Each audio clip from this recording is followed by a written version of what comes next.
सारे के सारे स्वस्थ हैं। और इतना बताऊं कि जब उनके लिए अंदर स्ट्रेचर की व्यवस्था की थी कि वो स्ट्रेचर से आए, उसमें स्ट्रेचर पे नहीं आए, सारे लोग क्रॉलिंग करके आए हैं। तो वो सब स्वस्थ हैं और अच्छे तरीके से। सिलक्यारा की सुरंग से 17 दिन बाद जब श्रमिक निकले तो उनके जज्बात देखने लायक थे। ये भावुक लम्हा था, जीत की खुशी थी, जिंदगी से जीत की। लेकिन एक मौका ऐसा भी आया जब मुख्यमंत्री पुष्कर सिंह धामी को डर लगा था। आखिर क्यों घबराए थे मुख्यमंत्री, आखिर क्यों सहम गए थे सीएम पुष्कर सिंह धामी? ऐसा क्या हुआ था कि मुख्यमंत्री को घबराहट होने लगी थी, वो आपको आगे बताएंगे। लेकिन पहले धामी से सुनिए मोदी की बात। माननीय प्रधानमंत्री जी का अगर इतना विशेष इस पर अभियान पर ध्यान नहीं होता, विशेष उनका जोर नहीं होता, तो इतना कठिन चुनौतीपूर्ण अभियान इस तरीके से पूर्ण करना आसान नहीं होता। और उन्होंने, और अभी भी उनका कितना ध्यान है कि प्रातःकाल जब वो चुनाव अभियान में निकलते होंगे, प्रत्येक दिन जानकारी लेते थे और किस प्रकार से रेस्क्यू अभियान को चलाना है उस प्रकार से करते थे। एक तरह से मैं उत्तराखंड का मुख्य सेवक हूँ, मुझे उन्होंने एक काम दिया हुआ था कि किसी भी तरीके से इस काम को सफलता की ओर ले जाना है।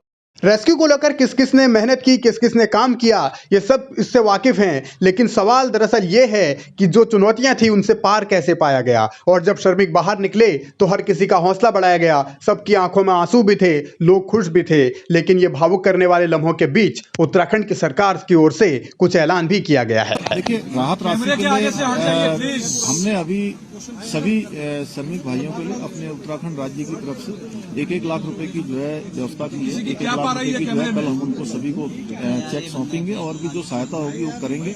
और NHI DCL जिसमें वो सभी लोग काम करते हैं, उनसे भी हम अनुरोध करेंगे कि उस हमारे इन श्रमिक भाइयों को जो 41 हैं उनको जो है कुछ दिनों के लिए 15 दिन 20 दिन या 1 महीने के लिए सवेतन उनको जो है उनके घर जाने के लिए और रहने की जो है अनुमति देंगे। धन्यवाद।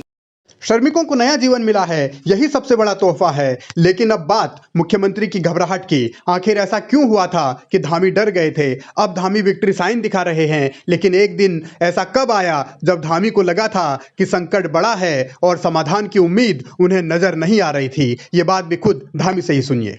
नहीं, जिस दिन देखिए ये 16 तारीख को जिस दिन ये अभियान तेजी से चल रहा था और लगभग 24 मीटर के आसपास पहुंच गया था, अचानक वाइब्रेशन तेज होने लगा और मशीन भी अंदर जाकर फंस गई। वो मोमेंट बहुत ही कठिन था। और क्योंकि उस दिन मैं एक कार्यक्रम के बाद मैं जैसे ही भोजन करने को जाने वाला था 3-3:30 बजे, और मुझे जैसे सूचना मिली तो वो मुझे एकदम से बहुत बड़ा मुझे एक झटका जैसा लगा। लेकिन मेरा ईश्वर पर और बाबा बौखनाथ पर पूरा भरोसा था कि वो निश्चित रूप से सबका जीवन बचाएंगे, सबको सुरक्षित बाहर निकालेंगे और उनका आशीर्वाद।